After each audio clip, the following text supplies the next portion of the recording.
Craig and Tim clips. Question for you, and this is going to be our topic of the day, and that is, I have friends. I'm not going to say who they are. Yeah. Who, and I'm not saying this is about your kids per se, has to have activities for every single day of the summer, every single day. And I remember when I was a kid, we did not have activities every day. I might have swimming lessons for a week. I might have another week where I have DVBS or something like that. Yeah. But there was a lot of downtime where I would just be entertaining myself. Yeah. And my question that I wanted to bring up for the topic today is, are we overscheduling our kids? Do they have too many activities, specifically because we are in summer? Yeah. And is that stifling their brain and their activity? And as far as being creative, are we not allowing our kids to be bored? And is that a negative thing? And there are some studies that show that is exactly correct. Yeah. So I looked up a few here, and I've got them in front of me. What happens is, and this is based on studies and everything like that, so don't shoot the messenger, shoot the guy who brought up the topic. Not really. It'll lead, not fireworks. real. Yeah, fireworks. Apparently, it leads to loss of creativity, less time outside. It actually, like based on studies, it actually leads to more screen time than less screen time. Less nutritious food choices because they're always on the go, so they're always having snacks as opposed to meals. Yeah. It can lead to burnout, less time for free play, which I grew up with free play. Like that's what I grew up with. And increased risk of poor health because they have less time outside and more time in front of the screen. So I want to go to the screen time thing first here. So for the kids that are really scheduled, what it says is that kids that are really heavily scheduled get more screen time because they're go, go, go, go, go. And when they get home, they don't know what to do with themselves. Right. So their parents go, here's the iPad. Here's the go TV, watch some video. Here's the TV. Go shows, watch Netflix, whatever. And it's actually leading to more screen time because once the kids get home, they're so exhausted. And I would probably suggest that it's not just the kids being exhausted that wants to put the kids in front of the screen. The parents who have been taking all their kids to these things are exhausted and just have no energy, saying, here's a screen. I have no more energy. Yeah. I'm an Uber driver that's not getting paid. Yeah. And I just need to close my eyes. Yeah. And for me growing up as a child, I always played baseball in the summer in the park just by my house. Yeah. We'd 10 kids would go out there. We'd go play baseball. We'd play street hockey all summer. We'd play in the backyard. We'd set up a tent in the backyard and we'd play cards. All this kind of stuff. I would have my friend and we would just take a couple of baseballs, go to a diamond and pitch to each other, and we'd hit them out. And then when they were done, we'd shag them and then we'd start again. And it would just keep going back and forth. There's not like 9 people. There's 2 people. Sometimes our third friend would come and then we'd have an outfielder. We played a game called Climb Tag. Yeah. So I don't know what Grounders is. My kids always talk about a game called Grounders. I've heard of Grounders. On the play structure, but we played a game called Climb Tag, and basically there's a play structure in the area, and there's always one person that's it, and the only way that you could be safe is you had to get back to this bench, right? But you can only get back to the bench by going from structure to structure. You couldn't get off the structures. Right. So you had to follow the structures. And if you were on the slide, you could take like 2 steps to get on the next structure, but that's it. Right. And if the guy caught you running from structure to structure, you were out. Right. So like if he saw you, he's like, hey, you're out, right? He didn't have to tag you. Did you make up that game yourself or was that an existing game? I don't know. I bet you made it up. I bet you, and that's the idea we're talking about here, when kids make up things when they are forced to be bored. We played wall ball. I played wall ball. Did you? Yeah, for sure. I don't know what made it up, but basically it's been in existence for a while. We had a brick wall in our school. Yeah. We would throw the tennis ball against it. If the tennis ball bounced and you caught it, it was fine. Yeah. But if the person threw it against the wall and the person caught it in the air, that guy that threw it is out. Yeah. Or sometimes when we were mean, the guy that threw it would have to go against the wall. Right? And no, back, like front to the wall. So his back was to the wall. So like, we would keep playing. And then as people were getting out, their backs would go to the wall. And if they got hit with the ball, they were back in the game. Right. So that was like the trade-off. You get hit with a ball, you get back in the game. Concussion, and you're back in the game. Well, it was a tennis ball. Oh, the tennis ball. There's a couple of stories of tennis balls, and Yeah. shout out to Justin and Jono. Anyway, that's a story for another time. But anyway, yeah. So like the overscheduling of kids, are the kids being overscheduled? Do you think your kids were overscheduled? I think our kids were well balanced. We put our kids were only allowed basically one paid activity in a given year. Okay. So Avery was dance and vocal theater at any time of her life, one or the other. Yeah. Was it a year-round thing or just a seasonal thing? It was more of a seasonal thing. So, and volleyball for Raina and for Taylor. Yeah. But it was always one thing. There wasn't another paid activity. So we're very similar, but like there's a seasonalness to it, right? So like Cruz is in hockey in the winter and soccer in the summer. Yeah. More so just to get them outside. Yeah. Right? It's not overscheduled because they only have 2 soccer games a week. Yeah. It's not like it's 7 days a week. Yeah. Hockey, on the other hand, I know some parents that live in hockey rinks all winter. Right. And I'm sure that their kids don't know what to do themselves when they're not at hockey. Yeah. Right? Like Cruz goes to hockey twice a week right now because he's only playing low A. Right. But like if he was playing higher, they're at the rink 5 days a week. Yeah. Right. And I can see how that can lead to burnout. That could lead to kids not eating healthy. That could lead to a lot of different things. But like, do you think parents are doing the overscheduling because of screens? By the way, the other thing I was thinking of is it depends on what, like, it's also a socioeconomic thing, I think. Yeah. Like a lot of the people in poorer areas, like we talked about Mike Tyson a couple of episodes ago, and he would have to get in a gym and box because if he wasn't, he would be getting in trouble in the community he lived in. Now, stereotypical, more wealthy families, have money at their disposal. Their kids aren't getting into trouble, and it's more of an issue of being bored. Yeah. Right? And that's a different issue. Why are they getting bored now when we grew up? I think kids are prone to get bored because they're kids. Whether it's 1970, 1980, 1990, kids are kids. They will get bored. It's the parents' response to that. That is my question, right? If I got said I was bored in 1980, whatever, and I came from a single parent, only child household, so there's a little bit of a different scenario there. But if my kids said they were bored, I wouldn't put them in an activity. I'd say, then you're boring. Find an activity to do. Read, do something on your own. I would not, and some people would be the opposite. Some people say, well, you're bored, I guess we have to schedule a 4-week program for you.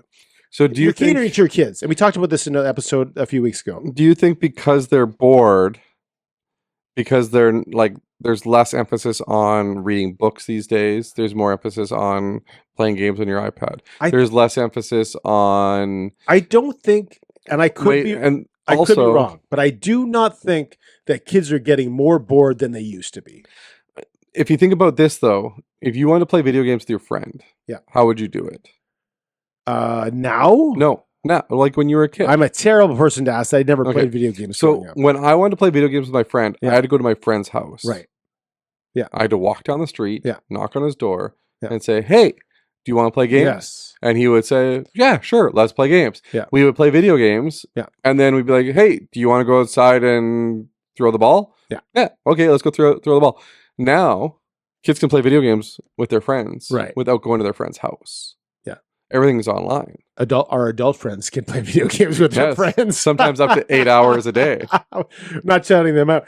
No. Anyway, they're working on it. But I would agree with that. But his like statement that we talked to, he's like, the reason I don't do it anymore is because of how I felt afterwards. Yes. Are you saying? But kids can't feel that yet. Are you saying the internet is contributing to a lack of mobility and being stationary and all those things? Whereas, like you said, and I did the same thing, just not with video games, I'd knock on my buddy's door. Yeah. So like the internet, I can't text him anymore. I'd call him up on the phone, or I'd walk over, just like you. You can call them.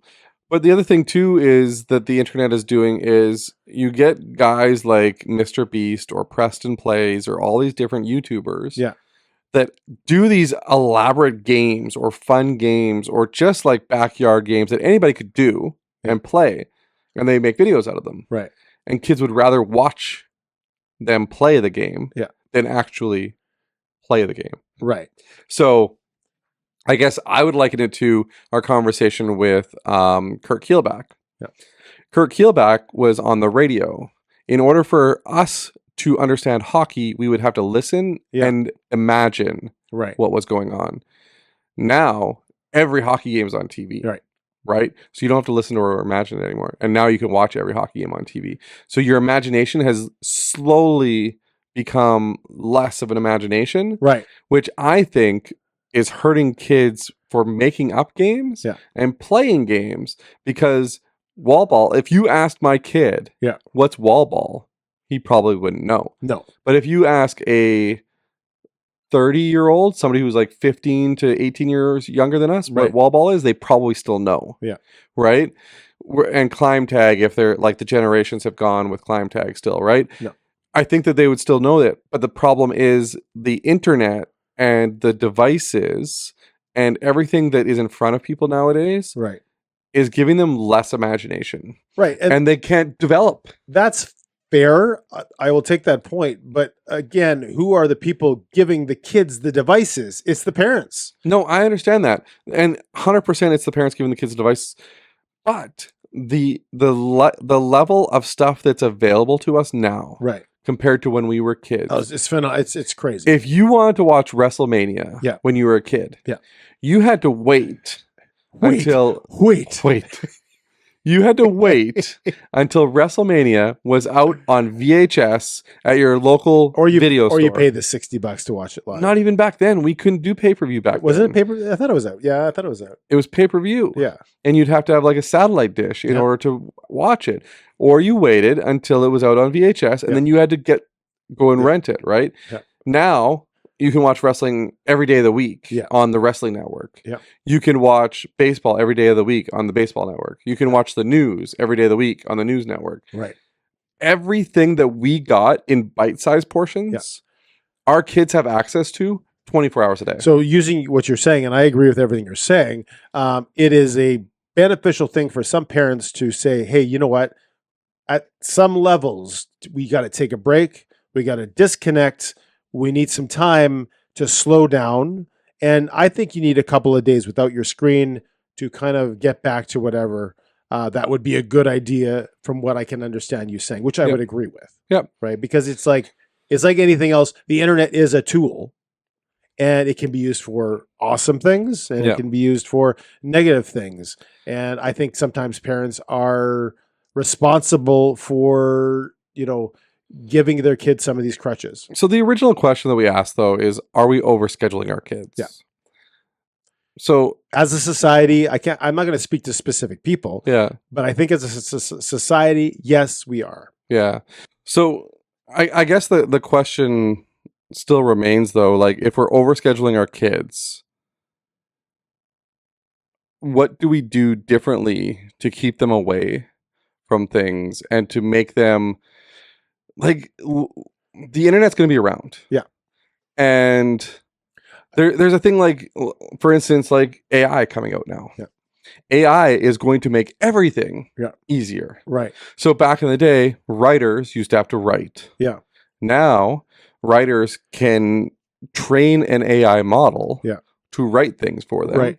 And with that, they get less creative. Yeah.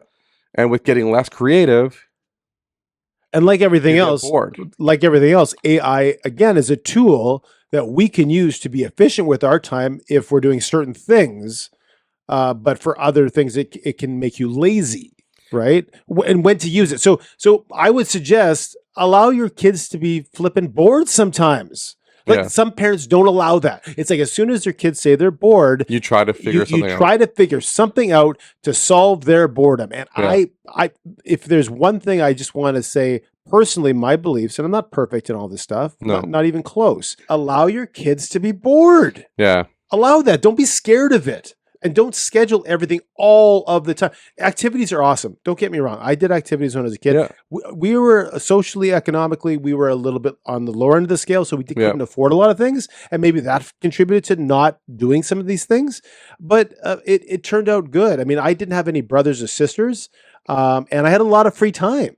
And in all honesty, like I grew up with, you know, in a good home with a lot of things available to me. Yeah. But in the summertime, we had a babysitter. The babysitter, we walked to the beach because there was a beach down the street from us. I'd play in the park because the park was there. It was safer to go out. Let's just say that, because it isn't as safe to walk the streets as it used to be. Let's be honest with that. Statistically, that is a bit of a misnomer. I think emotionally for parents, it's harder to let your kids go play in the park by themselves compared to what they used to. It's just, I think it's a mindset. Yes, I don't know if 100% it's mindset. It's like playing hockey in the street. Like everyone played ball hockey in the street. Yeah. Barely anybody does it now. You see it once in a while. Yeah. Because, someone could get hit by a car. But I think the main thing is because everything is becoming so quick and easy and accessible that we are getting a culture of boredom. Yeah, I would agree with you. I honestly think that our kids and even the generation after us right now, like the 20, like whatever it is, Generation Y, X, Y, Generation Y and Generation Z are getting very bored. Yeah. And the reason they're getting bored is because it takes them very little time to do anything. Right. So if you want to watch a show, it's on. Yeah. If you don't have to go to Blockbuster. Right. You don't have to drive down the street to the movies and pick out the movie. That was an hour of your day. Yeah. Now it's on, right? Yeah. You had to get a hold of somebody, text, super easy, right? Or now it's super easy. Back in the day, to get a hold of somebody, you call them, they don't answer, you have to wait another hour or so, call them again, see if they'll answer. Yeah, Bobby's not in right now, call him. He might be home. He'll be home in an hour. Yeah. Okay, well, I'll hang out for an hour. I'll read, I'll do whatever. And now it's like, hey, are you available? Yeah, okay, come on over. And they're over already. Yeah. The person is literally at your house already. And you're like, okay, let's play. Okay, now we're bored. Well, everything that used to take 2 hours to do now takes 2 minutes. Which again has its pros, but these are the cons we're talking about, right? But I'm talking about the cons, but the reason why I think parents are scheduling things is because it's so easy to schedule things. Right. Nowadays, if you want to book them into a camp, I can go on my iPad right now and find 5 camps for the next 5 weeks and schedule my kids. So it's still a decision, right?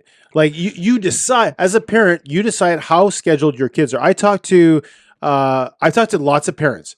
Like these are not all parents are not like this. I talked to lots of parents which say we are limiting our kids' options. I talked to a few people in church. They are limiting their options. That's a decision they make. You still have a choice. Whether it's easy or it's hard is irrelevant. Well, it's somewhat relevant. It makes it easier, but you still have to make the choice. I am going to put our kids into these things, or I am not. But the parent that is putting them in less things now probably put their kids in nothing previously, right? Like that parent grew up going into nothing. Yeah. So now when their peers are like, oh, we put our kids into, camp, and we put our kids into gymnastics camp, and we put our kids into volleyball camp. Oh, okay, well, I'll put my kid into a camp then. Right. I never grew up going to a camp. I didn't grow up going to a camp. Yeah. But my wife did. Yeah. Right? So we put our kids into a camp. Right. There's going to be things that pass down. And then of course the problem is you want to give your kids the experiences you got to. Yes, and the problem is you personally, you put your kids into one thing. Yeah. Well, you didn't go into anything. Your kids went into one thing. I did some things.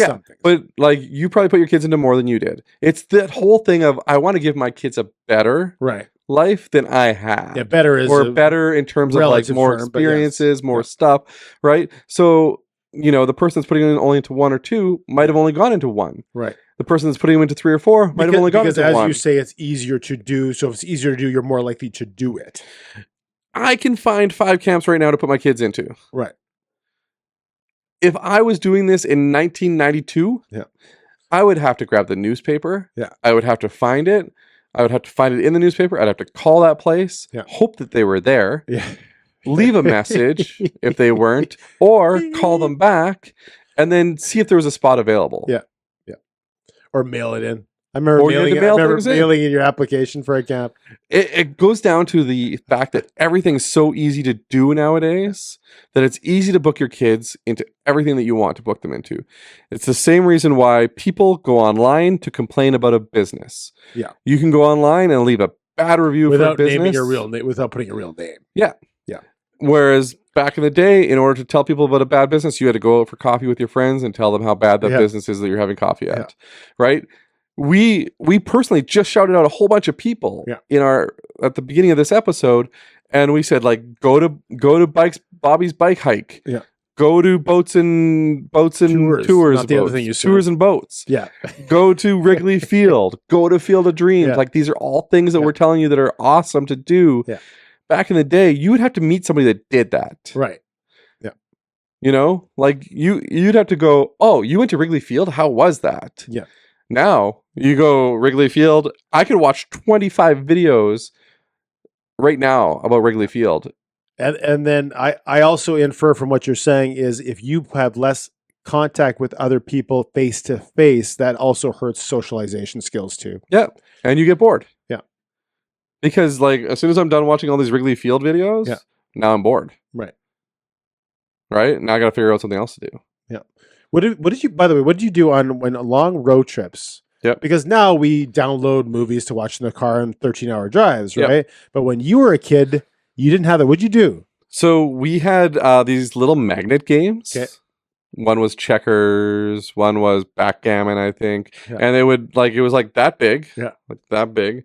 And it would open up and the magnet pieces would be on the inside. I know exactly what and you're then we doing. would play on those. Yeah. We had Game Boys. Yeah. Like I grew up in the generation that had a Game Boy. So when I did a lot of long road trips with my grandparents. Yeah. So like we had a Game Boy. We played cards. Yeah. Because we were in a motorhome, so we played cards. That's the other thing that does not happen as much when I was a kid. When you were a kid, big station wagons, you went on long road trips. I talked to some parents who are like, oh, I would never take my kids 14 hours away. We have to stop like 3 hours away in Fargo. Our kids can't take it. See, my kids loved the road trip we did last year. Right. When we went to Texas, the kids loved it. Right. And in the backseat, they would watch movies, but they would also talk. Oh, what's that? Yeah. Oh, what's that? Yeah. And they would look out the windows because their iPads would essentially die. Yeah. They would not last the 8-hour trip. They would only last like 3 or 4 hours. Yeah. And then they would die and they would have to talk to us. I remember playing I Spy. We have the alphabet game. My wife and I play the Punch alphabet Buggy game. Where all the signs, whoever can get from A to Z the fastest wins. Oh, okay. Anyway, so also all the people from Chicago White Sox sign for the Ghost players. Field of Dreams Ghost players all signed my conservative hat. Your conservative hat. So anyway, just sorry, I digress off the topic. No, it's but fine. maybe out there, if you want to have your opinions and let us know, do you think that parents are overscheduling your kids either in the whole year, in the summers? Why is that? If you agree, disagree, give us your opinions. Talk back to us. We'd love to hear people's opinions and get some conversation going. Thanks for watching the Greg and Tim Show clips. If you want, click the subscribe button right in the middle here, and then there's an episode in front of me and an episode in front of Tim. Click on them. Keep on watching. Keep on watching and share with your friends. Thanks for watching the clip. Cheerio. Cheerio.